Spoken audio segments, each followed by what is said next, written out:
Thank you for my name tag. Did you get here, 6:30? I usually get it early. Do you?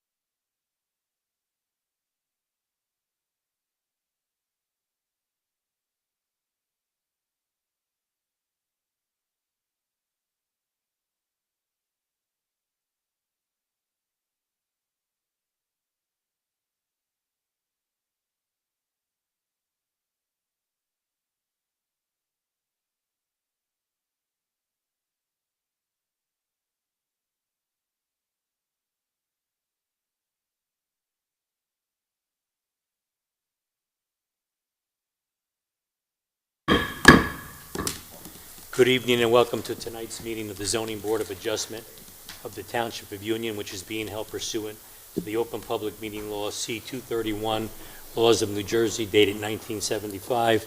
Notice of this meeting was advertised in the local source, the newspaper of record, and notice has been posted on the bulletin board in the municipal building adjacent to the municipal clerk's office. Roll call. Mr. Wiley. Here. Ms. Martins is absent. Mr. Bentavegana. Present. Ms. Scott is absent. Mr. Johnson. Here. Mr. McNeil. Present. Mr. Graves. Present. Ms. Ricketts is absent. Mr. Champy. Here. There being a quorum present, this meeting is now declared open. At this time, are there any communications? Oh, I'm sorry. There's no communications, Mr. Chairman.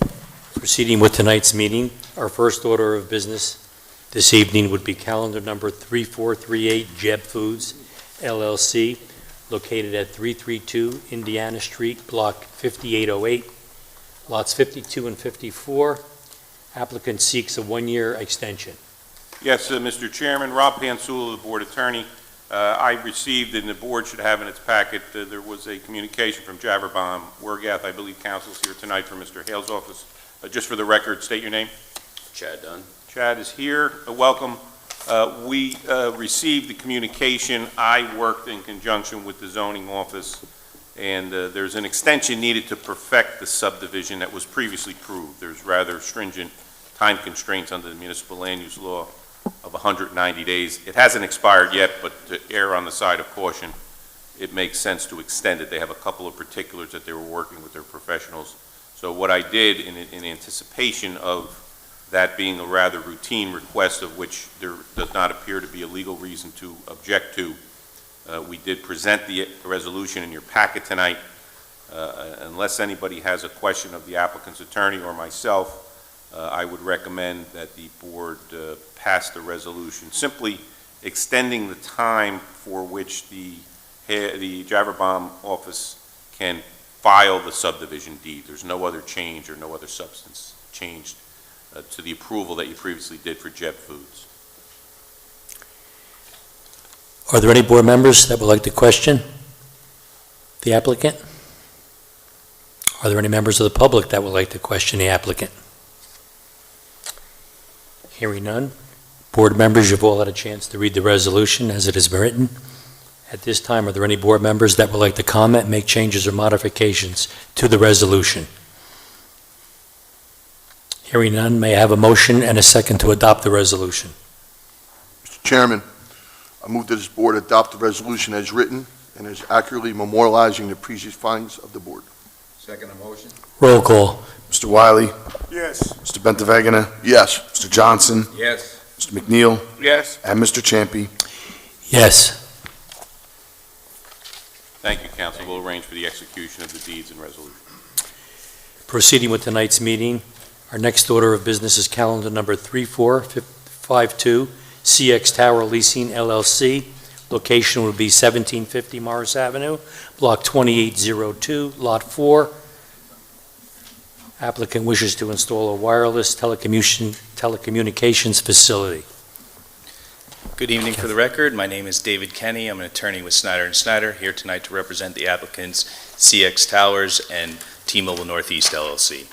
The application is to replace the structure that's currently supporting the telecommunications equipment that's located at the water sphere site at 1750 Morris Avenue. T-Mobile, AT&T, and Verizon all have antennas on the water sphere. We've received a letter from American Water that says that water sphere is coming down. So CX Towers is building a monopole structure to support the antennas for T-Mobile, AT&T, and Verizon, so that there isn't a loss in service from those in the surrounding area that are currently receiving services from these carriers. The antennas are going to be located over at the same rad center height, which is the same antenna center line height that they are now, so there's no increase in height for any of the carriers. The tower is shorter than the water sphere, but they are going over at the same rad center height, so there should be a seamless transition and coverage, should have the same coverage. I have with me tonight the project engineer who can go through the site plan layout to show you exactly where the tower is located on the property in relation to the existing water sphere. I also have with me tonight an RF engineer from T-Mobile who's going to go through the RF justification, the coverage maps to show you the seamless transition to make sure that we're filling in any gaps that would be created if the water sphere came down without a replacement site. And I also have with us the project planner to go through the New Jersey Municipal Land Use Law planning reasons for the application. Without further ado, unless the board has questions for me, I'd like to bring up the board engineer to go through the site plan. Are there any board members that would like to question council? Hearing none. Just for the record, council, I did mark the application with the supporting materials, A1 for the record. The board has those materials. I marked A2, the site plan as it was presented by Tectonic, consisting of 10 sheets. So as it was submitted, it's A2. And A3, I did the survey, which was dated March 27th of 2023. So we have A1 through A3 to start the record. Thank you, Council. And all of the documents that we're showing on electronic are all the same exact documents that were filed in hard copy. So noted. So if that deviates, just let us know and we'll mark it separate. Hi, good evening. My name is Edward Amicelli, professional engineer in the state of New Jersey. I'm with Tectonic Engineering, Tectonic. Can I ask the witness to swear or affirm that the testimony you provide this evening is the truth and the whole truth? I do. And if you would, just state and spell your name one more time for the record. Sure, it's Edward, Edward, Amicelli, Iamiceli. Thank you. So, I guess on the screen here, we're showing, just for everyone's knowledge, it's sheet Z03. So this is just an overall site plan, and just to kind of get the references, so to the north, which is on top of the page, basically that's... Excuse me, Mr. Ambaselli, would you just go over your credentials before you proceed? Sure, yep. As I mentioned, I'm a professional engineer, graduated from Syracuse University, been an engineer since 2012, testified amongst many other boards. The board will accept his credentials. Thank you. Sure, no problem. So just to talk about the site plan, so to the north, which is basically the top of the page, that's essentially the Garden State Parkway.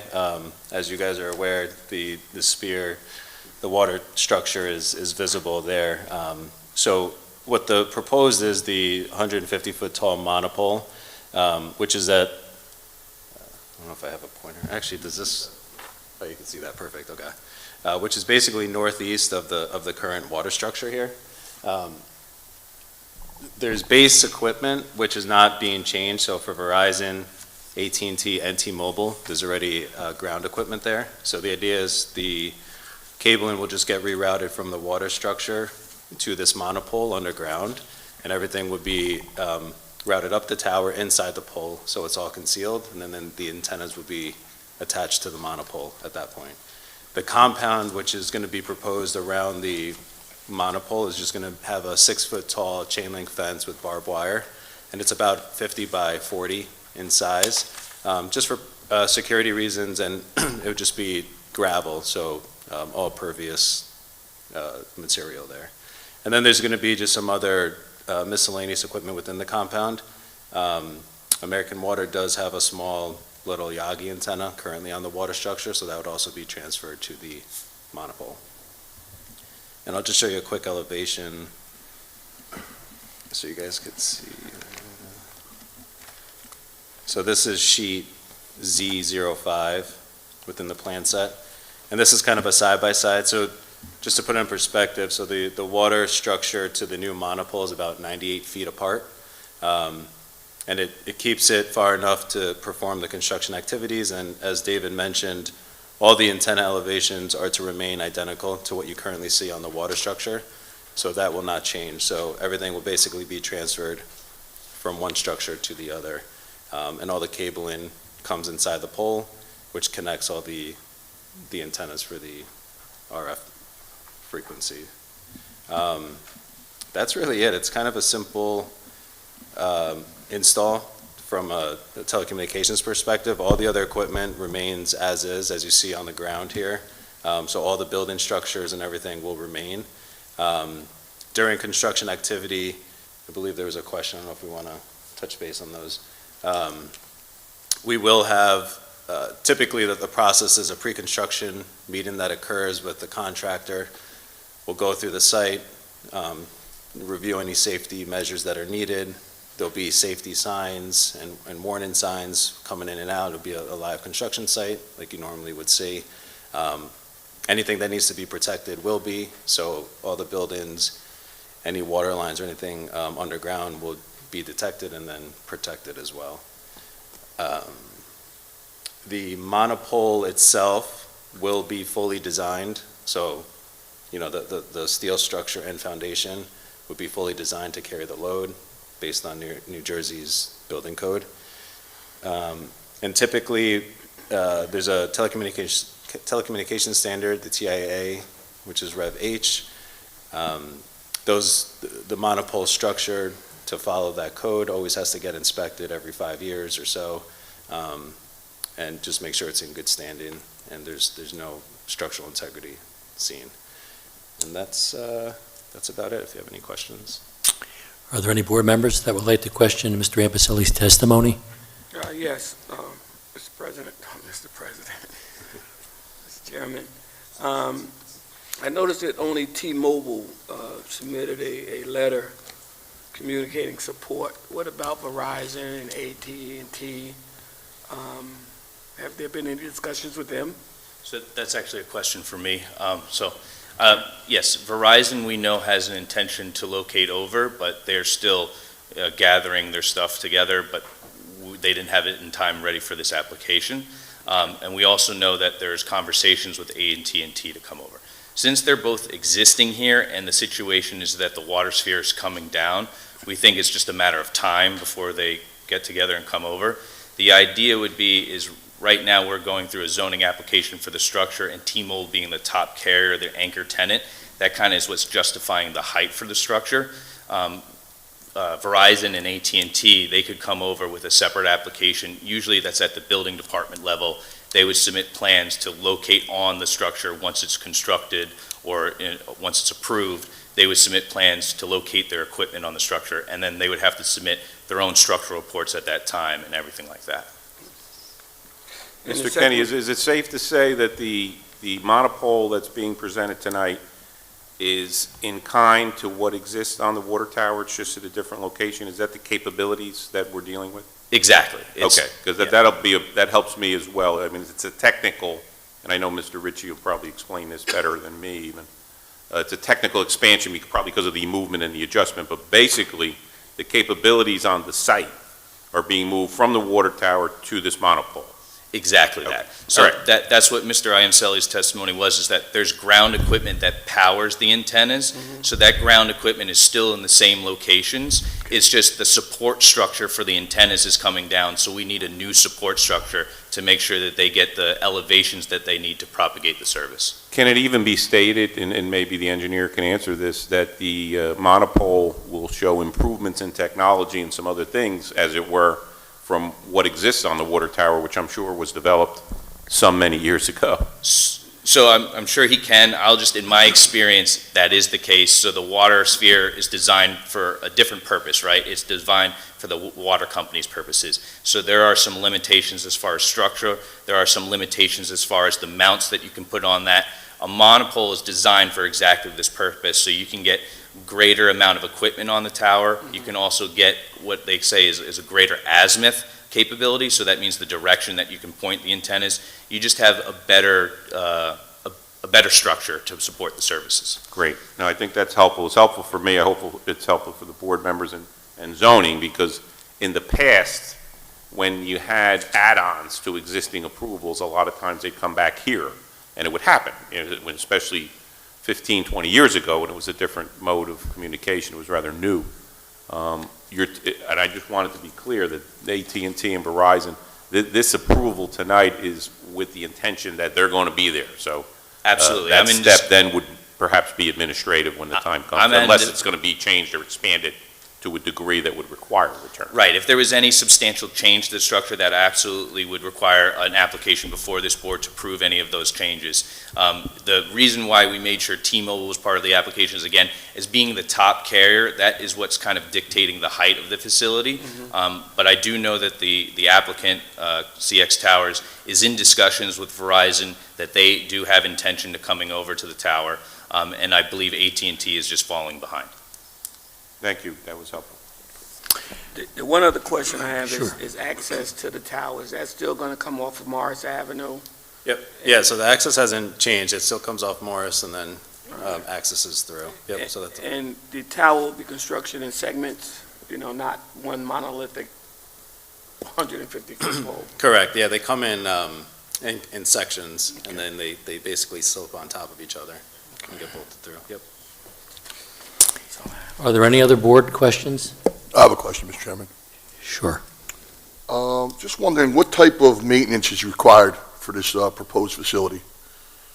So it's pretty minimal. Usually you'll have a technician come about once a month or so, just to kind of check on their equipment. A lot of it's remote now. From like a civil structural point of view, honestly, there would be not much unless you have some overgrown vegetation. That would be picked up and just cleaned up, but other than that, it's pretty much self-maintained. Are there any other questions for Mr. Iamcelli? Hearing none, thank you. Thank you. Counselor, your next witness? And then just to dovetail on what, in response to your comment, so when the carriers do upgrades for like swapping out antennas, that usually will happen every 2 or 3 years or so. Like the new antenna comes out, they have to upgrade it. At that time, when they're installing the new equipment, they would submit a new structural report at a time and do a full site inspection. So with multiple carriers on, it's probably going to be every year or 2 or so that there's going to be a full inspection of the tower while they're checking to make sure it would be suitable for the next upgrade of equipment. So it's fairly frequently, but as the engineer stated, once a month is usually when someone goes to the site to just make sure it's in good working condition. My next expert will be Daniel from PureCon. So he's our RF engineer. He's T-Mobile's RF engineer. So he'll be going through the radio frequency justification report that was submitted with the application. Yes. Pull it up. I'm sorry.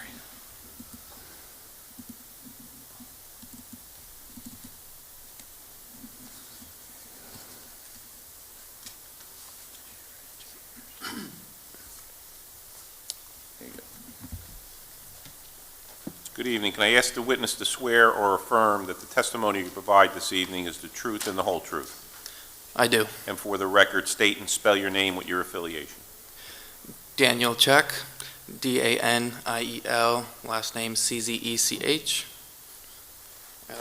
My qualifications are I have a bachelor's degree in engineering from NJIT, and I have an emphasis on communication systems with that degree. I'm experienced in running propagation analysis for wireless carriers and have The calculated... board will accept his credentials. Thank you.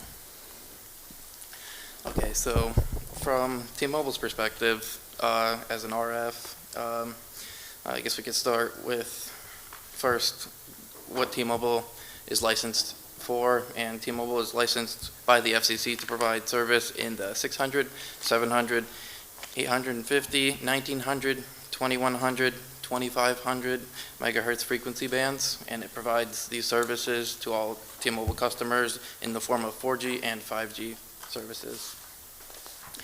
Can I just ask, is that, what you have on the screen, is that the radio frequency justification report that was separately submitted to the board? Do you know? I have the justification report. That's what you're going to testify to? 'Cause I might as well mark that separately, since it's a separate document. I'll mark that A4 for the record. just so Okay, we have it. yeah, I'll be talking about the justification report. Okay. Okay, so in the justification report, we have a detailed site map, which I'll just skip to. In the report, it's marked Exhibit A, and it's titled T-Mobile's existing macro sites within Union and 1 mile beyond the township's border. This was provided as one of the requirements for the board. As you can see in this exhibit, the township's border is shown with a yellow border. And if we zoom in, we can see that running along the Garden State Parkway and US 22 where they intersect, we can see site NJ 05206H, which is the basis for this application. And this site is currently at 147 feet antenna center line. And I have also prepared propagation maps from this site, as well as the existing sites that are on air within Union. So if we move it on to Exhibit B, we have T-Mobile's existing mid-band 1900 megahertz LTE coverage, and in this map we can see that the existing sites are actually marked with dark blue circles, and these are all active on-air macro sites. And then we also have purple squares, which are legacy DAS nodes assisting in coverage and capacity to these macro sites. And in the center of the map, we have NJ5206H, and it is currently propagating, and coverage can be seen with colors green and yellow. Green depicts in-building residential coverage, and yellow depicts in-vehicle coverage. So on this map, the water tower site is currently active and propagating. And if we move to the next map, where T-Mobile, so it's marked Exhibit C, and it's titled T-Mobile's existing mid-band 1900 megahertz LTE coverage without water tank, site NJ05206H. And we can see that now in the center of the map, with that site removed, we lose a lot of coverage, most notably on the streets Grandview Ave, Adams Ave, Harding Ave, parts of Coolidge Ave, and that's coming from the northwest. And then from the south, we could see that coverage is lost along Golf Terrace, Robinson Terrace, Andrews Terrace, and Olive Terrace. And also in this area is what is it? It's there's a middle school, and that would also lose coverage. But if we move now onto the new propagation from the proposed site, this is marked Exhibit D. This is T-Mobile's existing mid-band 1900 megahertz LTE coverage without the water tank site, but with the proposed site at 147 feet. This is the same antenna center line, and we could see that coverage is once again restored as it was previously on the water tank. And is there any questions? Are there any board members that would like to question the testimony the witness has provided? Mr. Chairman, I have a question. The aesthetics. The aesthetics as opposed from the water tower to the regular 150-foot pole, is that going to be, just, So we have basic another pole? expert to go over the Okay. aesthetics. We have the planner who'll go through this. This is Okay. more just on the RF coverage testimony. just want to make sure. And just to generalize your testimony in layman's terms, if you take away the water tower with the capabilities it currently has, the monopole that you're here to get the approval for will replace that void. It's necessary to replace that void, if not even make it better, but at Yeah. least replace it, correct? Yes, that is correct. The goal with this site is to replenish the coverage that would be lost in the event that the water tower is removed and no replacement site is put on in replacement. Are there any board members that would like to question the witness's testimony? Hearing none, are there any members of the public that would like to come forward and question the witness's testimony? Hearing none, Counselor? Thank you, Daniel. So my next expert is our professional planner, Paul Rickey, and he'll go through his planner's report that was submitted as well as the photo simulations. Good evening, Mr. Rickey. Can I ask you to swear or affirm that the testimony you provide this evening is the truth and the whole truth? I do. And for the record, if you could state and spell your name with your affiliation? It's Paul Rickey, R-I-C-C-I, with Rickey Planning. For the record, I will mark A5, I think we're up to your planner's report, and we'll mark A6, the supplemental photo simulations that you provided. So the board has them in their packets, and if there's anything else added to that, we can go from there, A5 and A6. Yes, thank you. I'm a licensed professional planner in the state of New Jersey. I've been licensed since the year 2000. I'm also a member of the American Institute of Certified Planners. You've appeared here before, too. Has there been any changes in your credentials from your last certified? There has not in my license. The board will continues to be accept good standing. Thank you. Mr. Rickey's. How's that for cutting right to the chase? Thank you. Yeah, very good. For this application, as you said, I submitted two deliverables, a professional planner's report. I'll try to summarize that, and if the board wants me to give additional information, I'll provide that. And also, I prepared photo simulations so the board sees what this will look like. We did keep the water sphere in there, and that does help to give you a sense of scale as well when you look at the photo sims compared to what exists today. But for this application, we conservatively noticed for a D1 use variance rather than a D2 use variance, an expansive and non-conforming use. I defer to council. The proofs are relatively similar. If it's a D2 variance, there's less of because the use already exists, right? There's less of a ability for it to create new substantial negative impacts. That's one of the major differences in the testimony. But we're speaking the D1 or 2 use variance in the D6 height variance. I note that your ordinance permits wireless in your CI zone and on municipal property, and that CI zone is nowhere proximate to the subject property. And where wireless communications facilities are permitted, they are permitted for 3 carriers up to a height of 150 feet. So that's what we're proposing as part of this application. So elsewhere in your ordinance, where the township finds that cell tower is appropriate, we are at that same height. For wireless telecommunications facilities, it's been held in the courts that they generally support the purpose of zoning. That's the first part of the positive criteria. And also we have to demonstrate that the site is particularly well suited for the use. And that's based on 2 criteria. You heard from the radio frequency engineer that there would be a gap in service and coverage for this area if this facility was removed, and that this facility is at the right height and location to fill that gap. From a land use planning standpoint, the site is also particularly well suited because it's a site that's historically had wireless telecommunications facilities, and on structures, or a structure that is larger what's being proposed today. The site is approximately 23 acres in area. It's well removed from non-residential land uses. Again, it contains that wireless facility today. It borders Route 22, it's an isolated area of the township in terms of its proximity to the residential. Clearly, while driving on Route 22 in the Parkway, there's visibility, as well as other areas in the town due to its height. But the key being is it's a non-residential property, well removed from residential land use. So it's my finding that we meet the positive criteria for that reason.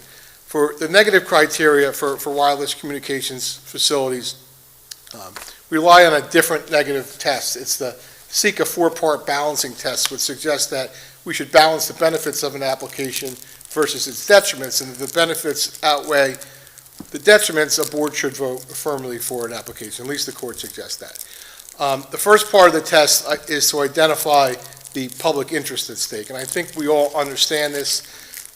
It's family interaction, the ability to have E911 calls, emergency calls, the ability to have access to prompt, reliable information, and so on.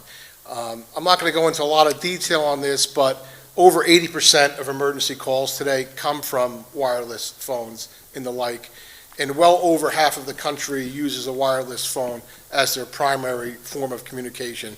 The days of the handheld phone are continue to diminish over the years. I still have one, but most people don't today. The second part of the test asks us to identify any negative impacts associated with the facility. And for this purpose, I prepared the photo simulations because these are passive land uses. Unlike other use variance applications, these don't create a lot of traffic or noise. They don't create new population demands on your water and sewer infrastructure and the like. The only potential for a negative impact is the visibility for these facilities, so that the board could properly review this or review the potential for negative impacts. We submitted these photo simulations, which I'm going to try to start on the screen here. The photo simulations are dated June 24th, 2024, prepared by myself. And before I begin, I just want to say that the heights for these, I flew a drone at the site and then canvassed the area. So the heights that you're depicted are based on a drone flight, which is the most accurate way that we know to stimulate the height of the tower. So moving forward, we also prepared an aerial photograph that the numbers on the photograph, can everyone see this, or can everyone see the numbers? We have a packet here. Okay, so I have additional paper copies too. You have your paper copies, everyone? Yes, we do. Does anyone need one? Anyone need a paper? Okay. So the numbers on the aerial clearly correspond with the location that we did simulations on, or at. And the first one is location number 1. This is on Morris Avenue. It's the most proximate to the site. On the left, you can see the existing water sphere. On the right, you can see the proposed tower. Again, the mass of the tower is less than the existing water sphere, and it's at a lower height than the water sphere. That's at approximately 210 feet compared to 150 feet. The reason that the tower even looks close to being the same height is because the tower is closer to your perspective in this picture. Picture number 2 is taken approximately 875 feet away northwest of the subject property. This is also on Morris Ave, on the other side of the parkway, looking across the parkway here. Here you can see to the left, you can see the location of the monopole and the water sphere to the right. Again, looking significantly lower in height and in scale. And then picture number 3, let me find that now. Picture number 3 is taken 770 feet northwest of the site. And as you can see, as we move further away, the mass of that tower diminishes significantly in the landscape. And because the water sphere is located closer than where the tower is, it looks significantly larger as well from this vantage point. Picture number 4, I'd like to go down residential streets as well. And part of the analysis is that, there's visibility of this tower, but it's not visible from everywhere in the community. And there was no visibility from 1,820 feet southwest of the site at the terminus of Grandview Avenue. And, this is I hope I don't mean to joke, but this is my money shot, because this is not an easy shot to take here, getting on to Route 22. I think anyone appreciates that from the area. This is simulated view number 5. Again, here I'm merging on the Route 22. I wanted to show it, the visibility from the highway. And here again, the water sphere is located much closer, and then to the back right, you can see from this vantage point, it looks significantly smaller than the existing built condition of the water sphere. And then picture number 6 is a simulated view approximately 1,760 feet southwest of the site. I can't pronounce the name of the street. Kawami. Kawami, thank you. It's a small cul-de-sac. And you can see, if you really zoom in, you're looking at in the center of the photograph, the ridge of the house. Just to the left of the ridge of the house, you can begin to see the tower. And I had to look pretty hard to find this, to be able to get this photograph. You can show that the scale is significantly less from this vantage point. And then photograph number 7, that's just to the south of photograph number 6. That's 1,930 feet southwest of the site, where there was no visibility because of the existing trees there. The same for photograph number 8, and now we're jumping all the way going back towards Morris Avenue, but up into a residential subdivision at the terminus of Cranbrook Drive. And because of the tree line there was no visibility. And finally, at location number 9, again coming back to Morris Avenue, kind of across the street from the entrance to the suburban golf course there. Because of the tree line, there was no visibility. So it was my conclusion that as a result of the application, that there'll be less visibility than exists today, and that there will be no substantial detriment to the character of the area as a result of the application. The third part of the test asks us whether there are any mitigation that is needed or required, and we always listen to the board in that regard. And then the fourth part of the test is to balance the benefits versus the detriments. And here we believe that the benefits outweigh the detriments. And regarding the height, wireless telecommunications facilities are different than other types of land uses. Without the effective height, there is no use. So the radio frequency engineer demonstrated that we need the height for this use to work. And that's a special reason in itself based on past case law. And the fact of the matter, practically speaking, since the overall height of the site is going to reduce and the mass is going to reduce, we believe that there'll be no substantial detriment to this particular area as well. So I hope I'm not overly long-winded here, but I'm trying to get the correct proofs on the record. And we believe it's a very good application and meets the burden of proof. Are there any board members that would like to question Mr. Ricky's testimony? Hearing none. To be clear, Mr. Ritchie, I mean, and you mentioned the legality, and I think you hit the proofs, and for the board's benefit and the public.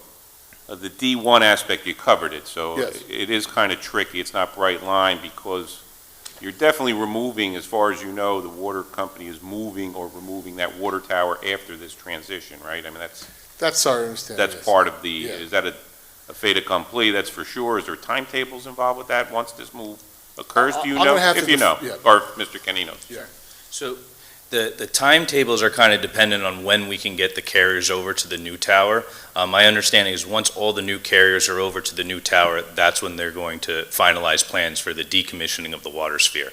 But the letter that was submitted with our application from American Water does explicitly state that they've directed the carriers and CX towers to move over to this new monopole because they say that the water sphere is no longer in use, is going to be decommissioned, and there's no ability to repair it. So, Okay, yeah, no, I saw, it was about a year ago, it was May of 2024, I Correct. think, already, but it's, now the intent for T-Mobile, at least now, if you get approved tonight, you're gonna start the transition and do this monopole, you're looking to get it done sooner rather than later, in absolutely. terms So, of the timetable. so the goal is if we were so lucky to receive an approval tonight, then we would work with CX Towers and T-Mobile to file building permit applications for construction approval, and then they would build the tower. Once the tower is built, then T-Mobile would swap over its equipment. We hope by that time, Verizon and AT&T would already have their plans, maybe the actual approval and the fact that the tower is being constructed, that might motivate them to finalize their plans. But then at that time, they would file their own construction permit applications to locate their equipment on the tower. Once all of the new equipment was located on the monopole, on the new structure, and there's no longer any communications equipment on the water sphere, then American Water would devise its plans or finalize its plans to remove the water sphere. That's helpful, I think, for the zoning officer, because he's gonna be dealing with the permits as Sure. well. And that's where the D1, D2, I think, Mr. Chairman and board and the public, becomes somewhat of a gray area, I'll call it, because if the water tower remains with the new monopole, technically then you have an expanded site. I mean, you're gonna have 2 units on one water tower and one on a monopole to be constructed. eventually, you're going to get the water tower out of there, and it's just going to be the monopole, so. Agreed. It's kind of a unique legal approach, I guess. is the Exactly. best way to The describe use it. was I think Mr. Ritchie did a good job, by the way, hitting on the key elements, Mr. Chairman, so, unless anybody has any further questions of me. Any board members like to question Mr. Ricky's testimony? Hearing none, are there any members of the public that would like to question Mr. Ricky's testimony? Hearing none, are there any members of the public that would like to comment on this application? Thank you. Hearing none, Counselor, would you like to sum up? Again, just in summation, this was a situation that's being kind of forced upon the carriers. New Jersey American Water has told us that, they're going to take down the existing structure that supports their equipment. So we're trying to construct this tower to make sure that those residents and the people working and living in the area that are accustomed to these services don't lose the services. So we respectfully request that this board grant the variances that have been applied for, and we hope that we can construct the tower as soon as possible to make sure that there is no loss in service. Thank you, Mr. Kenny. At this time, I believe we can conference this. Mr. McNeil, would you like to begin tonight? Yes, thank you, Mr. Chairman. First, I would like to thank the presenters for the completeness of their testimony. And I do believe that the negative impacts are minuscule compared to the benefits, and that this site is well-suited for this installation, and I do intend to vote yes. Mr. Wiley? Yes, Mr. Chairman, I agree with Mr. McNeil. I think the site is well suited for this project, and the benefits do outweigh any negative or detrimental impacts, so I'm going to vote yes as well. Mr. Graves? I will be voting yes. It's a clear application. The benefits far outweigh any negatives, so it's a great project. You're going to vote yes, right? Oh, yes. Mr. Johnson? Thank you, Mr. Chairman. I agree with my colleagues. The experts did a good job, far outweighing the positives versus the negatives. The only thing I'm going to hate to see that tower come down. Having been born and raised in Union, it's been there a long time. We knew that was probably the number one question we were going to get. Does it have to come down? Yeah. Well, that's why I made the statements I made, because the just-in-case element, because, who knows? I do, Mr. Chairman, will vote yes. And Mr. Bentavegna? Thank you, Mr. Chairman. Based on the testimony heard this evening, especially the photos and views that Mr. Ricky presented tonight, I feel the variance is justified and the property is well-suited for the proposed use, so I'll be voting yes myself. As for myself, based on tonight's testimony, the applicant proved and justified both the negative and positive criteria, so I too will be voting yes, and the witnesses did do an excellent job. Can I have a motion and a second? Mr. Chairman, I move that the board grant the variance applicable to this application and that council is directed to prepare a resolution consistent with the board's decision. Second motion? Roll call. Mr. Wiley? Yes. Mr. Bentavegna? Yes. Mr. Johnson? Yes. Mr. McNeil? Yes. Mr. Graves? Yes. Mr. Champy? Yes. April 23rd is a regular meeting night of the board. I'll have the resolution presented for the adoption on that night. I'll send you a draft ahead of time. Thank you so much, and thank you for your time. Can I have a motion and a second to adjourn? Mr. Chairman, there being no further business coming before this board this evening, I move we adjourn. Second. All in favor? Aye. Opposed? So moved.